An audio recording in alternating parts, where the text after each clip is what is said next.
Matsu Thunder. On the toll road of life, you have to pay to prove you can. Live the emotion of an individual. The awesome power of nature distilled into one vehicle. Because after you get struck by lightning, there's thunder. The Matsu Thunder. Hello, welcome back to K-Chat. I'm a woman, so I know it's important to discuss feelings. That's why we don't have any male hosts on this station. People open up more to women. I was telling my girlfriend yesterday, if a woman were president, we'd nuke a country every 28 days. In these times of trouble, of international scary things that cause anxiety, people seek soul ice. Or is that solace? Oh my god. Some visit lady friends, others go to a bar, and a strange few talk to rocks. My next guest is the author of this book, I'm Lovin' the Coven. She sits on the board of the Vice City Renaissance Committee, Gethsemane. Welcome to the show. Hello, Amy. I brought you a crystal. Isn't it gorgeous? I guess so, if you're into shiny glass. I prefer lacy gloves. Amy, for many thousands of years, my people have been using crystals and gemstones to heal the sick. Take the crystal, and then, when the night is enchanted, and the candles have been blown out, and the wind sings through the branches of the eucalyptus, hold up your arms and sing, all dewy, my sky sailing pregnant moon, Pregnant moon? What are you talking about? Gethsemane. Sorry, whatever. Do you even have a last name? My compost coven named me Gethsemane Starhawk Moonraker. Trust me, Amy, I'm quite accustomed to people persecuting us. It's been going on for thousands of years. Native Americans, they studied crystals. The ancient Chinese, Belgians, Superman, they all studied crystals. So why do you view it as so weird? Grab your crystal, hold it tight, and close your eyes. You will be transported back 35,000 years when the temperature of Europe began to drop. The tundra was teeming with animal life, and small groups of hunters followed the free-running reindeer. And there, under the magnolia tree, a woman breastfeeding a baby elk. Do you see it? It's nature. Ew, gross. You're one of those filthy hippies that thinks breastfeeding in public is okay? Well, it's not. There are bottles of milk at the store. Don't act like a cow. You really remind me of someone, by the way. See, Amy, you're putting the blinders of society on. We're all the same. I remind you of yourself, of every man and woman. No, not of them. They're trying to outlaw nature. If I'm in the park and a nice gentleman comes along, I should be able to breastfeed him. Pretty soon, everything natural will become illegal. It's really depressing. If I died right now, would I get buried by a female priestess in a cave, surrounded by my favorite tools and ornaments? No.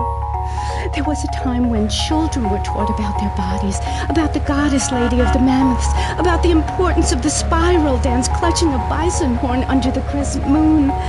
At the Beaten Law Shop where I work, we have classes that teach the importance of eating wild plant shellfish and understanding ancient crop circles. Oh, I love lobster. Have you ever tried talking to one? Energy flows from everything, even a tractor. My mother, the moon, taught me how to trace ley lines with your bare feet in the dirt. Listen, you're very weird, and you smell like patchouli and compost, and I think you might have a shot at a boyfriend if you shaved and got some gel in your hair and put some clothes that fit or something. I mean, please. Did Joan of Arc shave?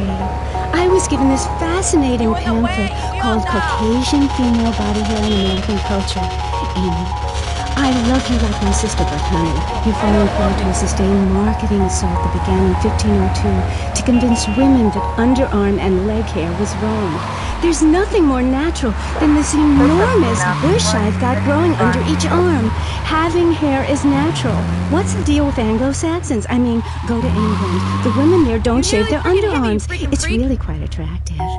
You just need to focus your eyes to look for healthy signs and not the signs of socialized barbarism, like shaving or wearing deodorant or birthing in a hospital, rather than the open air like a wolf cub. Remember Brother Romulus and Noble Remus? Wolf-raised. I've find this really interesting. Not really, but I say this because I'm told to. I'll be back on K-Chat after these messages from our sponsors. Howdy, partner. It's 4:30 in the morning here at Farewell Ranch, and it's time to get up and work the old cows. Get up, y'all! At Farewell Ranch, old people don't sit around stagnating watching game shows and talking about the good old days, sinking into the grave in a urine-soaked mess. At Farewell Ranch, they sweat and toil until the breaking point and keep that miserable contemplation of mortality at bay. Hell, at steering time, we'll work Grandpa so hard he'll wish he was dead. At the end of the day, he'll sit down in the bluegrass, eat a bowl of commemorative beans, and enjoy sing-alongs at one of our nightly funerals. It's the cowboy's code. Work hard, don't shower, and die in your blues. Right, Norm? We're prostate. Farewell Ranch, the only way to ride into the sunset. It's the knife that saved America. If you liked the film Exploder, you'll love this enormous commemorative survival knife. In the handle, you'll find all of the things you'll need in any wilderness, disaster situation, or the jungle of your backyard. It comes complete with fishing line, needle and thread for sewing gashes back together, and an incredibly useful and durable toothpick. Hit me? I'll freaking hit you. Go on without me. I got totally second tooth. It's okay, Ho-Chi. Try this. For those unplanned extended stays in the jungle, there's a saw for building your own hut, toilet paper, and a fold-out woman for company, as well as a serrated blade that can kill a man before he can scream. The Exploder Survival Knife. It's the knife that saved America. Now, it can save you. This knife killed 25,000 people. Now, you can too. Whatever. I'd die if I didn't have sissy splits and blobs. Germs are like gross. Oh, hi, I'm Amy, and you're on K-Chat. Disseminate. I can't get over how familiar you are. Oh, right, Amy. I really hope you read my book. The mysteries of the absolute can never be explained.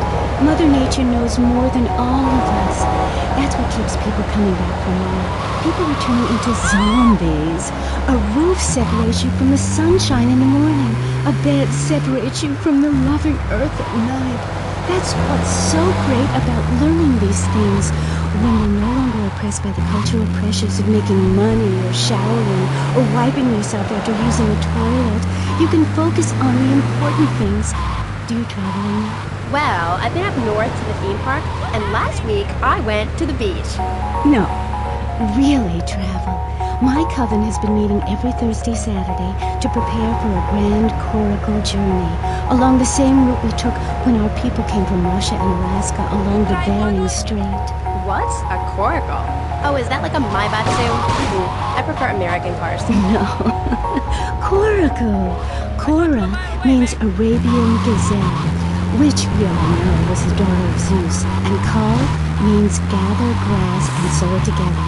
A coracle is a single person wearing white made of roots and twigs from ancient Britain. There are so many wonderful things you can learn from the ancient Britons, Amy. Like metallurgy and how to cauterize the wound when a bear has eaten your arm. Everyone used to have a coracle, Amy, even people who were scared of water. We're all about working to preserve the diversity of natural life. Reuse everything. Question, who's this we? My coven. Like witches? No, yes, but not witches like you think. We're just a group of people who believe in communal sharing and chanting a lot and can't find husbands. Reading magazines, cloaks, wands, horned gods, rubbing your skin raw with rocks, dying of old age at 27, crying in terror when it starts to thunder. And these are all the things our ancestors did. Since I found my new mind and body, things have really changed for me. Our modern society only celebrates a select few. Every woman and every man is a star in the sky, Amy. Not just the ones that sing on TV or those people in the movies. I think I know what you need to separate your reflection from your true self. A Zen garden. Oh, my brother had one of those, and the federales came. Oh, no. Zen, silly girl. It's a little sandbox you draw pictures in. It teaches you things like that death isn't an end. It's just a stage and also a beginning of a new journey. Do you have a leader in this weirdo cult of yours? Not a cult, a coven. There's a big difference. Yes, our leader's name is Phil. That's a weird name for a leader of a group of witches. Oh, hi, Phil. What hairy legs you've got? What with being a man who's a witch and everything? Do not disrespect Phil. He teaches us the wheel of the year, Amy. It's full of solar holidays and goes round and round and round. You can learn a lot from the sun and the moon. Look at the sun for too long, you think it blind, meaning it is something to be respected. And the moon has a dark side, just like we do. And some people have craters and only a sixth of gravity. The ancient Britons knew the moon could heal. We can change the world, rearrange the world. It's dying, though, Amy, and it needs some mouth-to-mouth resuscitation, like a swan or a fish on a hook. If you take your nervous system seriously, if you take your organs seriously and explore them, some really neat things can happen. Phil taught us that. He's been to Mali to meet with the village elders. That's why there's the ceremony of the knife. Oh, great. Why does everyone have to be packing sharp things? The knife ceremony is very important and spiritual. It's an ancient one-person personal crisis. You say to yourself, I'm going to have a spiritual experience, or thrust this thing into my head. Life actors never rehearse and need no script, Amy. That was said by somebody really spaced out, and I'm going to say it again, like the wind which keeps going, or the sun which shines with light. Will you please leave? You smell and you talk really weird and you're just really gross. Not until I tell people out there, become an internationalist. Learn oral traditions. Learn to respect life. Make war on machines. Marry your mother. Technology will enslave us. Buy my book. It's printed on bark. Okay. Let's take a quick call. Hello, you're on K-Chat. What's your name? Hey, it's Emmanuel from Front Island. I love the show. Yeah, I want to talk about technology enslaving us. You know that play, In the Future There Will Be Robots? Well, that's a true story. In the future there will be robots. And I'm gonna hack them all. I'll make them say funny things. There's I nothing can move satellites around with my computer. Computers are evil. The Luddites of ancient Britain know this. That's why they destroyed the computers that created things faster and more efficient, took their jobs. Oh, shut up. Computers aren't evil. It's the people that program the computer that are evil. That's a pretty big difference. I'm talking to you through a computer right now. In fact, I am a computer. Well, anything that can think faster than me is evil. Anything which doesn't dance or sing or cry or wear a smock. You create your own reality. We're like the dust in the wind. We are golden. We've got to get ourselves back to the garden. Okay. I know who you remind me of. My Aunt Susan. Oh, she was single too. I'm not single anymore. I share my life with a number of valuable partners, and we commune with each other in a non-judgmental, expressive way. Old maid, my mom calls her. Anyway, let's go to the phones. You're on K-Chat. Yes, thank you. Yeah, that was great. Really interesting. I'm British, you see. Like our ancient wood-wearing queen, Medusa. Medusa. No, I think actually it was Bodicea, but no, not really. I'm from Hampshire, you see. I'm here on business. A wanderer. Yes, I was wondering. You're a good witch, correct? Yes, a white witch. But you have a broom. Yes, it's ceremonial. Supposing I'd been a bad boy, like if I hadn't learned my spells or something, would I get smacked with it? Violence is wrong. But you must hit Freddy with your broom. Freddy's been very naughty and not learned his spells. Hit me, hairy legs, hit me! I deserve it! Prank caller. Sorry, listeners. Somebody call the IRS. Who let that guy in the country? Yes, poor man, so lost in ill at ease with his father, son, and mother nature. I hope he finds what he needs. And I need to take a commercial break. Yes, good luck. Gethsemane. Yeah, I hope you find what you're looking for, and I sincerely hope you take a bath. We'll be back after this. You're on K-Chat. Don't go away. Hi, I'm B.J. Smith. In my long and illustrious 3-year career in the top pro football, I whooped some serious ass and got paid for it. They didn't call me Death in Tight Pants for nothing. When you have such a rewarding career, many others as I have, you know how to stay fit. Through running, wrestling, stepping 20s on panties of box strippers, firearm training, nation shit, and beating the hell out of your fellow man. That's what keeps me healthy. And now, using training methods I perfected, it's going to work with you. DJ's fit for football. Watch those pounds fall off. I'm down to 300 pounds using exactly the method I demonstrated on tape. I mean, who are you they going to trust this a man who can rip your arm off and beat you with the wet end, or some aerobics instructor who wouldn't get drafted by the local hopscotch team? Hell no. BJ's Fit for Football, out now on Beta and VHS. Remember, to win in a game of football or life, you have to annihilate everything in your path in a blind race. We tried hiring a nanny, but she wanted health insurance. Yeah, right. That's when we got domesticated. He's great with the kids.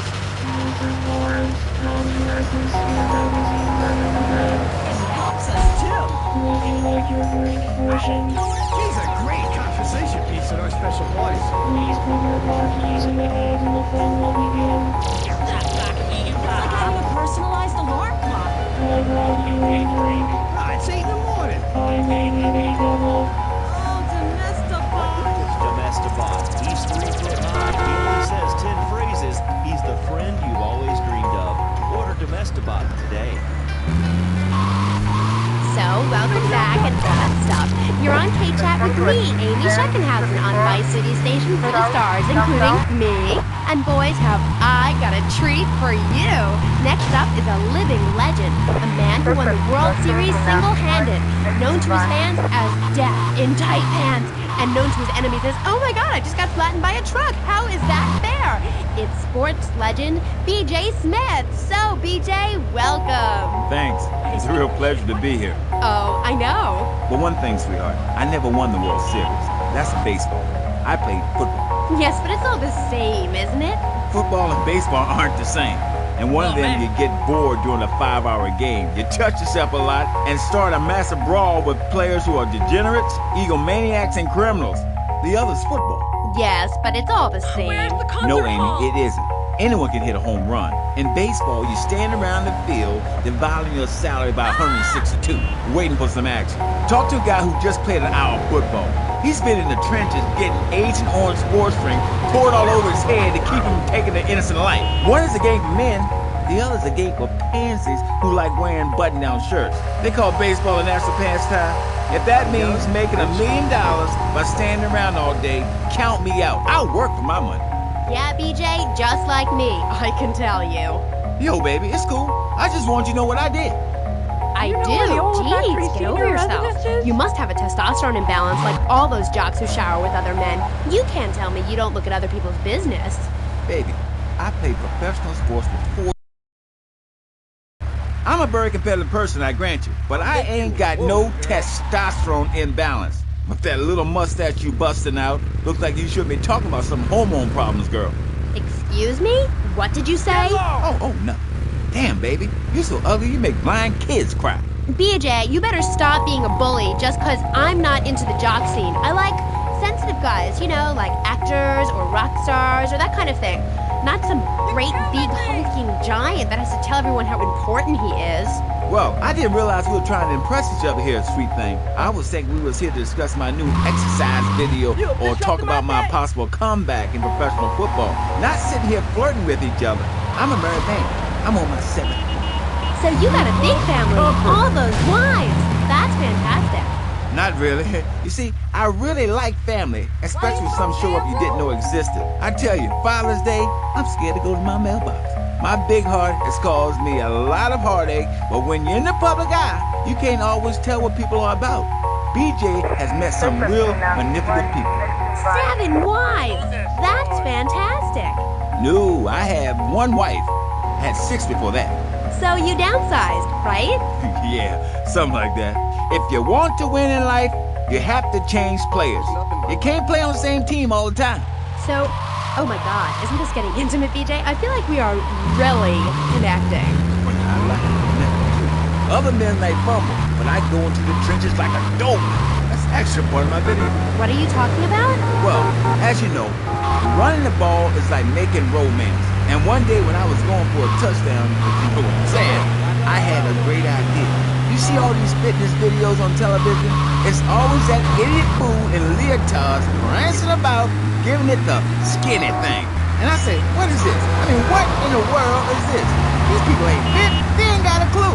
When you're fit, you know it. If you come into the locker room, you know I spit for football. Able to wrestle, counts, hurt somebody for an hour straight. That's what people need. If someone comes to jack your ride, are you gonna bust a aerobic move? Hell no! But when you know how to grab another man by the face mask and twist him around and so he tears ligaments in his back and never play again, I mean, that's some real useful everyday stuff. And I should know. I ain't been there. You know, I just don't want to talk about football anymore. Well, take David on washing the car. What good is a leotard when you're washing the car? Or put a man in a helmet and a cup and he can wash the car in daily. That's fighting fit football. A really very simple program. The best way to get your body fit is to have total disregard for your body. Every now and then you wake up and come out of concussion and say, thank you, I look good. BJ, you talk funny. We'll be back in K-Chat right after these messages. Are you tired of your couches getting ruined? Oh, Grandpa, I made twinkles in them. If you've got old people cluttering up your home, why not send them to Musty Pines? We'll help bring back dignity, and we promise it will be the best 3 months of their lives. They'll enjoy bingo, complaining, mumbling incoherently, skinny dipping, and organ donation. And once a month, it's our famous Lucky Dip medication switching night. Musty Pines is located at a luxurious location overlooking Vice City's state-of-the-art sanitation facilities. You can still visit your old people, but now you have the comfort of knowing you don't have to. After they pass on to something better, guaranteed in 3 months or less, you can start enjoying their money. Finally, you can have quality family time again. Musty Pines. Now, you don't have to say goodbye. Drive-through service also available. He was just the boy next door. Well, hello there, Danny. I didn't know it was hockey season. Hey, can I borrow a knife? Baby. A deadly curse, a deranged killer, a small town in tears. Knife After Dark, rated R for retarded. What kind of neighborhood is this? Ew, that's gross, BJ. Stop hitting on me. Hi, I'm Amy, and you're on K-Chat. So, what do you need to do for BJ's fit for football? Well, You wanna get Angela, balls? anybody can do it. What you need is a real expensive gym, a team of trainers, medical practitioners, dietitians, a baying crowd, and an opponent who wants you dead. Dead in the dirt. I mean, a nasty, blood-sucking leech of a man who will destroy you if you don't destroy him first. A man you like to set animals on. He's the enemy, and you sit in your foxhole till it's time just right, and then you pounce, baby, like a kitty cat on catnip. I'll sack a man, power drive him hard, again and again, because the idiot comes my way, I'll nail him every time. This video sounds like a lot of fun. Fun? Fun? You think it's fun when grown men cry and mortal agony? When you're so scared of what you're gonna do to a man, you step outside yourself like an astral projection and police go Kent State on you and people crying and bleeding and pouncing each other in the face, and that's just an locker room before the game. That's your idea of fun? Yeah, I guess. Yeah, mine too. That's why I'm making a comeback. I've been retired 2 years, and I'm telling you, selling cars or appearing in soft drink commercials is not fun.